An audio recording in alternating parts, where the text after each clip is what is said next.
Hey, what's up, BookTube? Welcome to my session on books and Prosecco.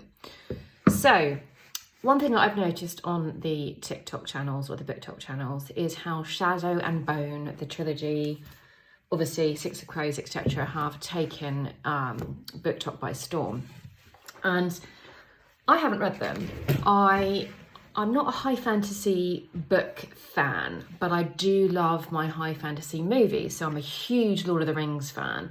Love The Hobbit, the book, but struggled with Lord of the Rings when I was 10. Maybe I was a bit too young, but I didn't have the interest to go back to it because I knew that middle book was really tricky.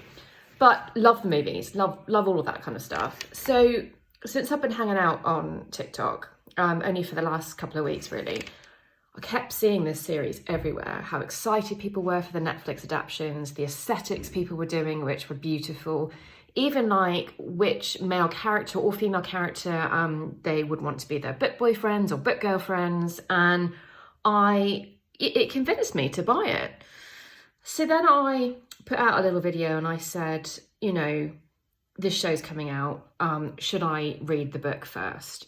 Because I know me, and if I watch a movie or a TV show first, I'm unlikely to go back to the book, because I kind of think it's a wasted effort. A book, you invest more of your soul into. A movie only takes a couple of hours, or a Netflix show, you've got a season.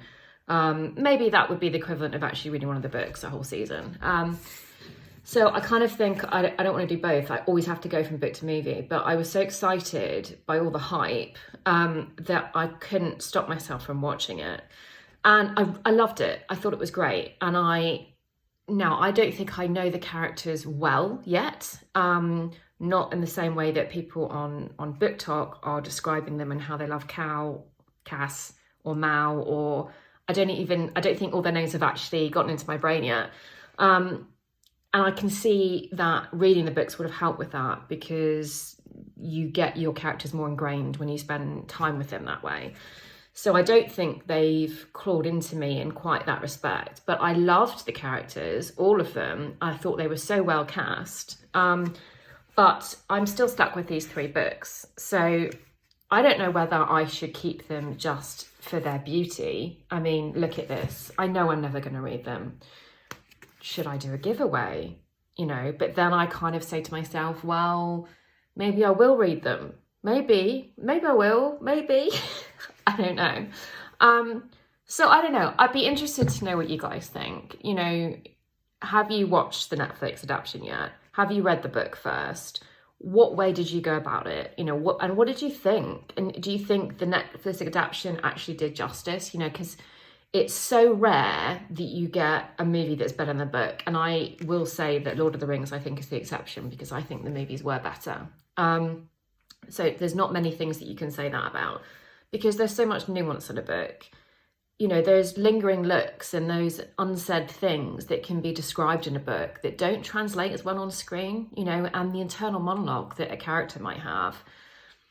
Staring into the distance with a broody smile on someone's face isn't actually going to tell you what they're thinking. You have to make assumptions. But when you read the books, you get into the character's head so much more, especially when it's in first person.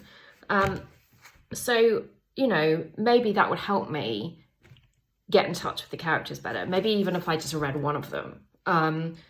And so that by the time the next series, I assume there's going to be a next series, because I know that the show is based on the amalgamation of not just this trilogy, but the Six of Crows and the whole Grisha universe.